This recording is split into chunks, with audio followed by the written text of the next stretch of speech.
नमस्कार। आज का जो दूसरा लेक्चर है या नेक्स्ट लेक्चर है, principle of plant disease management, पौधा रोग प्रबंधन के सिद्धांत। वह कौन कौन से सिद्धांत हैं जिस पर हम चर्चा कर लेते हैं इस पर। तो पहला जो इसका आ जाता है कि पौधा रोग प्रबंधन के अवॉइडेंस, जो जनरल प्रिंसिपल है, सामान्य सिद्धांत है अवॉइडेंस। जैसे आजकल कोरोना वायरस चल रहा है तो हम उसकी किसी के कांटेक्ट में आने से अवॉइड करते हैं। मीन्स ऐसा इसका ऑब्जेक्टिव क्या है, किसी होस्ट को अवॉइड करते हैं किसी पैथोजन के कांटेक्ट में आने से, जिसको बोलते हैं अवॉइडेंस। जिसके बहुत सारे कंपोनेंट हैं या मेथड हैं जिसके द्वारा हम अवॉइड कर सकते हैं, जिसमें से पहला आ जाता है कि choice of geographical area, selection of the field, time of sowing, etcetera. तो जिसके माध्यम से हम अवॉइड कर सकते हैं। दूसरा आ जाता है एक्सक्लूजन ऑफ इनाकुलम। मीन्स इसमें क्या होता है कि ऐसा पैथोजन या कोई पैथोजन जिस एरिया में एग्जिस्ट करता है ना हो या जिस एरिया में ना हो, उसको उस एरिया में आने के लिए या आने से रोकने के लिए जो भी हम मैनेजमेंट का तरीका अपनाते हैं उसको बोलते हैं एक्सक्लूजन ऑफ इनाकुलम। या उस इनाकुलम को आने के लिए उस एरिया में जो रोग प्रबंधन करते हैं उसे हम बोलते हैं एक्सक्लूजन ऑफ इनाकुलम। इनाकुलम क्या होता है कि the propagule of the pathogen is known as inoculum, जिसके अंतर्गत बहुत कुछ कंपोनेंट हैं: seed certification, crop inspection, eradication of inoculum, insect vector and quarantine measure. Next है इरेडिकेशन। इरेडिकेशन क्या होता है कि कोई भी पैथोजन किसी लीफ या प्लांट या सीड में है, उसको वहाँ से हम इरेडिकेट करें, वहाँ से उसको हम एलिमिनेट करें, डिस्ट्रॉय करें, रिड्यूस करें, इनएक्टिव करें, जो किसी मैनेजमेंट प्रक्रिया के द्वारा, किसी प्रबंधन के द्वारा। तो नेक्स्ट आ जाता है प्रोटेक्शन। प्रोटेक्शन हम ऐसे अपना सकते हैं या इसको अचीव कर सकते हैं by creating a chemical toxic barrier. एक किसी toxic barrier, chemical toxic barrier के द्वारा जो प्लांट सरफेस और पैथोजन के बीच में हो, जिसको हम प्रोटेक्शन बोलते हैं।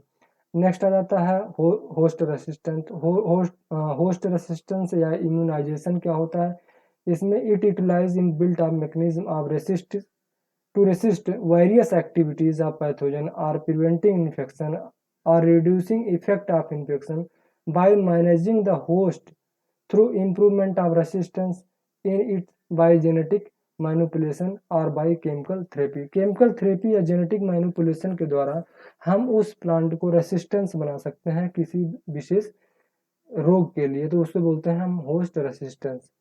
तो ये 5 प्रबंधन के सिद्धांत हैं। पहला क्या है कि अवॉइडेंस, दूसरा है एक्सक्लूजन ऑफ इनाकुलम, तीसरा है इरेडिकेशन, चौथा है प्रोटेक्शन, पांचवा होस्ट रेसिस्टेंस। तो अब हम इसको डिटेल में जान लेते हैं क्या है ये।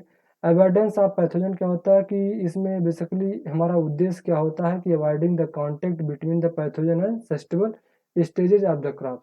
जो स्टेज है सस्टेबल पौधे का, हम उसको अवॉइड करते हैं किसी पैथोजन के कांटेक्ट में आने से। In this method include following operations. कुछ ऑपरेशंस हैं जो इंक्लूड होते हैं। पहला है सिलेक्शन ऑफ जियोग्राफिकल एरिया। इसमें almost fungal and bacterial disease are more severe in wet areas than dry area. जितने भी बैक्टीरिया फंगल डिजीज होता है वो वेट एरियाज में ज़्यादा होता है देन ड्राई एरियाज में। तो हम ऐसा कंडीशन वहाँ पर या ऐसे जियोग्राफिकल एरिया को हम चूज करें जहाँ पर ज़्यादा बारिश ना होती हो या ज़्यादा पानी इकट्ठा ना होते हो। सिलेक्शन ऑफ द फील्ड, ये जहाँ वेट ना होता। Selection of the field, next है सिलेक्शन ऑफ द फील्ड। हम ऐसे फील्ड का इसमें क्या सिलेक्शन करते हैं, सपोज दैट एक एग्जांपल के तौर पे बता दूं आपको कि अगर हम पीजीएनपी का फसल ले रहे हैं, अगर उसमें हर साल उसी फील्ड में उकठा रोग आ रहा है तो हम उसको उस खेत में ना बोकर किसी अन्य खेत में बोएंगे या चुनाव करते हैं ऐसे फील्ड का जहां वह रोग ना आता हो, तो उसे बोलते हैं selection of the field.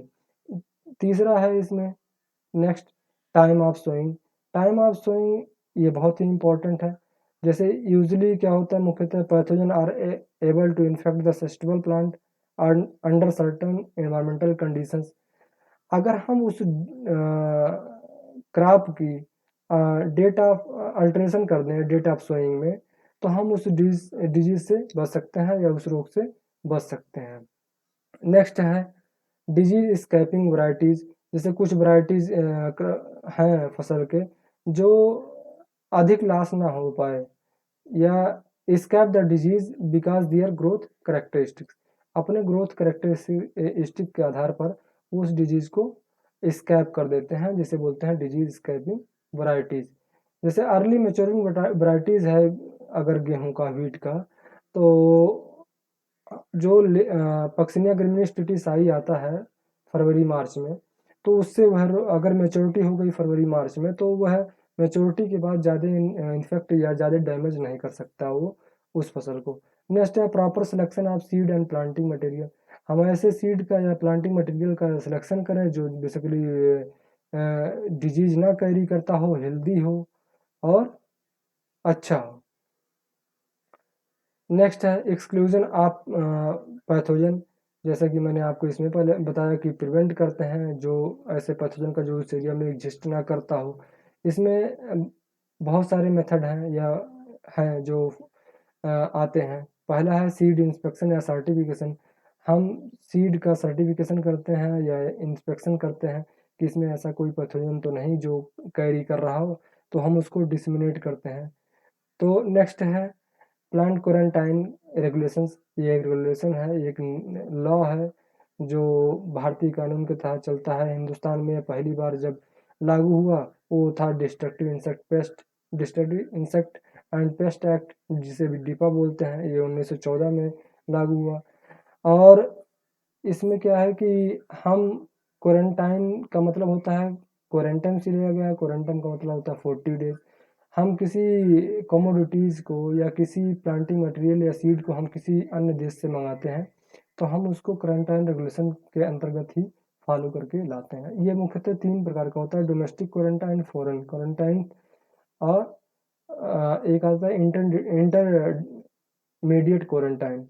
Domestic quarantine क्या होता है कि इसमें जब हम एक राज्य से दूसरे राज्य में किसी को भेजते हैं, तो अगर किसी राज्य में सपोज दैट कोई प्रोहिबिटेड है, तो हम उस उस कमोडिटीज़ को दूसरे राज्य में नहीं भेज सकते, डोमेस्टिक क्वारंटाइन रेगुलेशन के अंतर्गत आता है।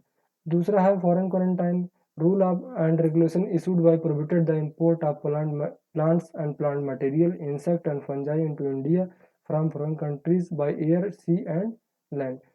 तो चाहे वो हवा सी पोर्ट से आता हो चाहे एयरपोर्ट पे हो, अगर वो प्रोहिबिटेड है तो हम अपने या वहाँ, जैसे एक है पनामा विल डिजीज है, श्रीलंका से है, तो हम इंपोर्ट नहीं करते, वो फॉरेन क्वारंटाइन रेगुलेशन के अंतर्गत आता है।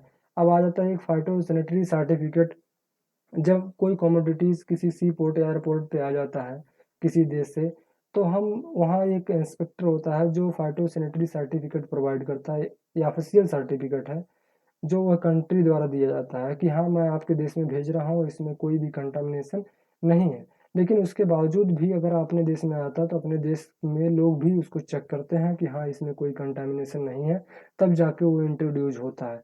जो वो भी अपने देश के लोग भी फाइटोसैनिटरी सर्टिफिकेट प्रोवाइड करते हैं और उस देश से भी फाइटोसैनिटरी सर्टिफिकेट प्रोवाइड किया जाता है कि हाँ मैं जो भेज रहा हूँ उसमें कोई भी कंटामिनेशन नहीं है। ये इन्फोर्समेंट किया जाता है प्लांट क्वारंटाइन लॉ के अंतर्गत आता है। अब इरेडिकेशन, इरेडिकेशन में क्या होता है कि पहला जो मैंने आपको बताया टोटल डिटेल बताया था कि इरेडिकेशन का डिफिनेशन क्या है। तो रॉगिंग पहला जाता है कि अगर कोई इन्फेक्टेड प्लांट है किसी खेत में दिखाई दे रहा है तो हम उसको उखाड़ के फेंक दें, ये रॉगिंग प्रोसेस होती है जो आपको इसमें डिटेल में लिखा हुआ है, तो आप इसको पढ़ भी सकते हैं। और नेक्स्ट है eradication of alternate and collateral host. Alternate host उसे बोलते हैं one of two species of host on which some pathogen survive. Means ऐसा अल्टरनेट मतलब होता है कि जो क्या नाम है, वन ऑफ टू स्पीसीज जो एक के या दो स्पीसीज होते हैं, या जो ऐसे पैथोजन जो डिफरेंट फैमिली या डिफरेंट स्पीसीज पे सरवाइव करते हो, तो हम उसे बोलते हैं अल्टरनेट। कोलेटरल मतलब बोलते हैं कि जो सेमी फैमिली का हो, जैसे अगर ग्रेमनी फैमिली का कोई क्रॉप है तो ग्रेमनी फैमिली का वीड भी हो सकता है, तो अगर वो पैथोजन वीट में सरवाइव कर रहा है और ग्रेमनी फैमिली का कोई वीड है जो ऑफ सीजन में वहाँ सरवाइव कर रहा है, जैसे सीजन आता है वैसे वो वीट को इन्फेक्ट करता है, तो हम उसको इरेडिकेट करें, उसको उखाड़ के फेंक दें। कोलेटरल मैं आपको एक बार डिफिनेशन बता दे रहा हूँ फिर से। one of two species of host on which some pathogen such as certain rust fungi must develop to complete life cycle. तो जिसको हम बोलते हैं alternate collateral host is host that belong to same family of the primary host, जो same family से belong करता है, means the pathogen survive the collateral host during the off season. Next है, इसी के अंतर्गत आता है क्रॉप रोटेशन, फसल चक्र को अपनाएं। जैसे किसी खेती में अगर रोग आ रहा है या आपने गन्ना बो रखा है तो गन्ने में अगर गन्ना रेड रॉट डिजीज आ रही है तो आप उसमें ना बोकर किसी अन्य में बुआई करें। क्रॉप सैनिटेशन, साफ सफाई रखें फसल का। मैन्योर और फर्टिलाइजर मीन्स होता है कि जैसे नाइट्रोजन की अधिक मात्रा देने पर क्रॉप जो है सेंसिटिव हो जाता है, सस्टेबल हो जाता है, जिसमें बहुत सारे रोग का अटैक हो जाता है या डैमेज करते हैं। तो हम नाइट्रोजन या फर्टिलाइजर का सही अनुपात में प्रयोग करें। मिक्स्ड क्रॉपिंग करने से क्या होता है कि बहुत सारे रोग आ जाते हैं। जैसे अगर टमाटर और मिर्चा बोए तो व्हाइट फ्लाई अटैक कर रहा है तो व्हाइट फ्लाई दोनों पे अटैक करेगा, तो ऐसा भी ध्यान देना चाहिए। समर प्लानिंग जरूर करना चाहिए क्योंकि उसमें जो भी रेस्टिंग स्पोर है वो खत्म हो जाते हैं। सॉइल अमेंडमेंट का प्रयोग करें। नेक्स्ट है seed rate and planting density, बीज का उचित मात्रा में और प्लांटिंग डेंसिटी अच्छी रखें, जिससे अगर प्लांट डेंसिटी ज़्यादा होगी तो रोग का फैलाव भी ज़्यादा होगा, अगर प्लांट डेंसिटी कम होगी तो रोग का फैलाव भी कम होगा। और नेक्स्ट है इरिगेशन एंड ड्रेनेज, सिंचाई और जल निकास की उचित व्यवस्था होनी चाहिए। जैसे अगर सिंचाई कर दी और जल निकास की उचित व्यवस्था नहीं है तो गन्ने का लाल सड़न का फैलाव भी पानी के माध्यम से होता है। तो यह जितने बैक्टीरियल डिजीज हैं या कुछ फंगल डिजीज हैं जो पानी के माध्यम से फैला होता है, स्प्रेड होता है, तो वो होता रहेगा अगर आज शुद्ध ड्रेनेज की व्यवस्था नहीं रहेगी। Thank you. नेक्स्ट लेक्चर और फिर देखते हैं किसी अन्य टॉपिक पे।